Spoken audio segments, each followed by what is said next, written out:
Joriy yilda Do'stlik tumanidagi 377 nafar fermer tomonidan 13 ming gektar maydonga zamonaviy 76 sxema asosida qo'shqator usulda chigit ekish rejalashtirilgan. Ushbu ilg'or agrotexnologiyalar o'tgan yilda hosildorlikni sezilarli oshishiga xizmat qilganligi sababli bu yil ham keng joriy etilmoqda.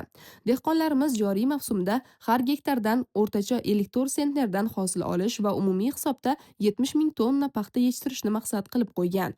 Shu munosabat bilan Umurzoq Mamatqulov fermer xo'jaliklari hududiy uyushmasiga qarashli Qambar Sharo fermer xo'jaligi dalasida yer tayyorlash va chigit ekish ishlarini jadallashtirishga bag'ishlangan seminar bo'lib o'tdi. Unda tuman hokimining o'rinbosari Jahongir Sharipov, usta paxtakor Toyir Umurzoqov, tumandagi qishloq xo'jaligi sohasi mutasaddilari hamda fermerlar ishtirok etishdi.